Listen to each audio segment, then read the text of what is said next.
Hello there, this is Alan English, actor, writer and autism trainer with another autism tutorial. Now, for the last few tutorials in this series, I have been covering the technical aspects of being autistic, such as dealing with money, benefits and employment. Now, I want to talk about the more social aspects of being autistic for the next few tutorials. Now, this first topic is something that matters to all of us on some level: making friends. Now, it is something of a persistent myth that autistic people are naturally antisocial or asocial creatures, and that we don't like people very much. This is not entirely accurate. Many people on the spectrum often do desire friendship and human company.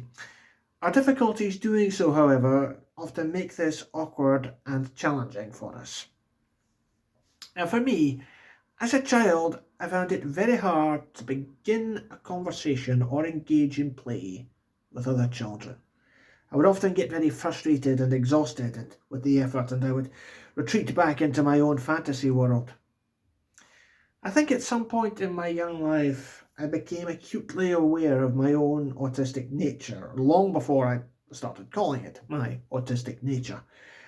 I was certainly aware of a vulnerability and clumsiness in me that I hated and I wanted to hide. Now, as a result, I tried to be hard and strong, and basically, I tried to be something I was not. This caused a lot of friction between myself and other school kids, which led to many instances of bullying. Bullying is a subject I will discuss later on. Now, it took a long time for me to find my first real friend, someone I could talk to and who I could trust not to turn on me. This was a boy at primary school, and he stuck with me until we were both teenagers. Whatever was going on with me, I could kick off and moan about it to him, and he didn't seem to mind. It didn't solve my problems, but it certainly made things easier. When I was at school, everyone was into football, especially when it came to following the local team, which in my city was, of course, Aberdeen Football Club.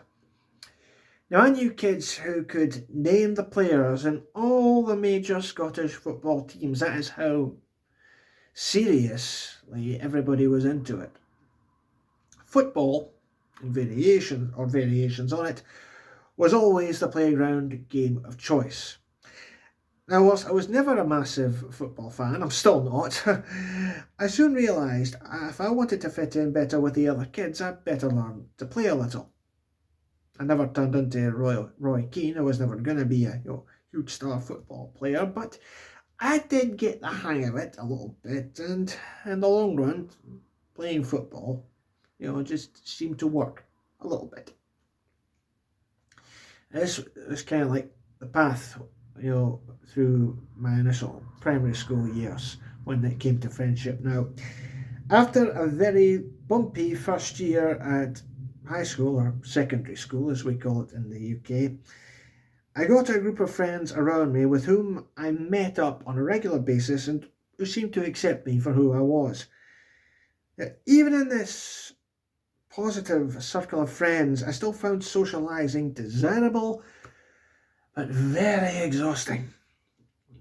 Sometimes the lads would have to gently nag and encourage me to stay out a little longer when I wanted to go home early. Sometimes I found banter very hard to accept and understand, and even today I sometimes struggle to tell when my friends are being serious or when they are joking. It's sometimes hard not to take things personally, when you kind of struggle with this distinction. Now, given the mischief me and my friends sometimes got up to together, occasionally my naivety would cause problems.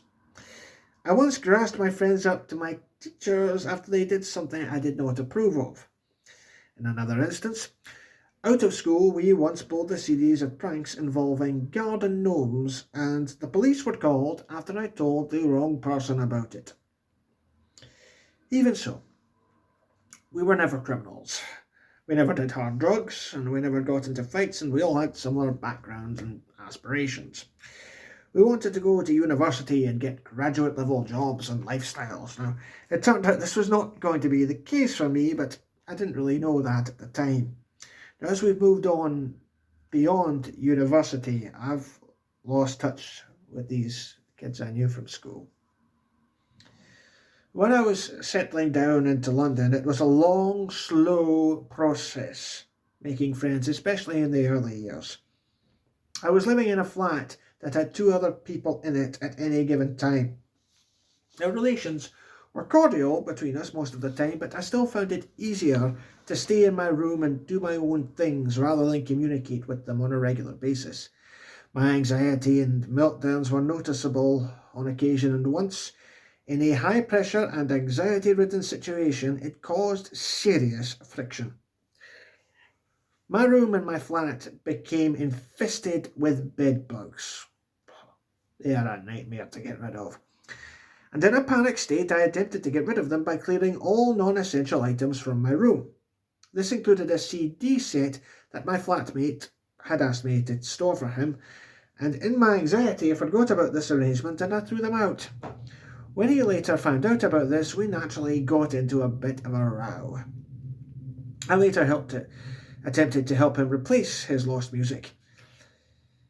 I would always get anxious when flatmates moved out because replacing them was always a hassle, fraught with uncertainty. You never knew who you were going to get.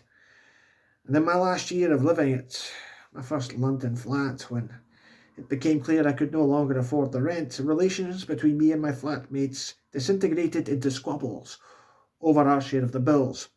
Now, I covered initial payments and they paid me back, and in my anxiety over my own affairs, I overcharged them what they were due me and they kicked off about it. Now, I hate conflict and I hate messing people around, so I was glad when we got the situation sorted. Since finding my council house with the help of a support agency, I have found it easier and much less complicated to live alone.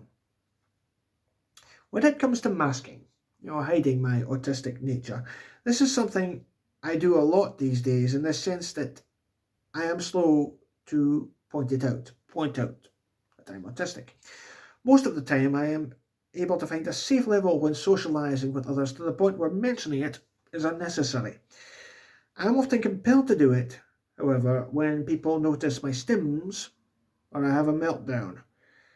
On a more positive note, I sometimes do mention it when discussing my poetry or autism training. I am a part of the creative industry when I'm doing my poetry and theatre, and in the arts, people expect you to be a little bit different anyway. So my autism doesn't stand out quite so much when I'm performing or doing a gig. Even so, I have never really formed many close friendships with fellow performers in London or Aberdeen. Even mixing with my fellow autistics can be hard because I see in them a reflection of so much in myself, the stims and the social awkwardness, that I don't really like, if I'm totally honest with you. It's hard to see that reflected back at me in others. This has started to change over time. I formed a very close relationship in London with an Irish poet who squatted in uninhabited buildings all over London. This woman, just through her very existence, practically saved my life by just being there at a time when I was really depressed about myself and the state of the world. She helped to steady me, and I'm really grateful to her for this. And I thanked her for it when she left London. I think in bigger cities like London, it's a two-way street when it comes to making friends, and I think on the one hand, it can be daunting to try and make friendly connections in a city so vast and densely populated. Okay, there are more people living here in London than there are on the whole of Scotland. On the other hand, with so many people here, there is a much larger chance of finding your niche in life in a place like London than anywhere else. Now, my social skills have improved in London, but I still have that level of nervousness and awkwardness in social settings. Given everything that can and often does go wrong for autistic people in these situations, and for me in particular, it's a feeling that never really goes away.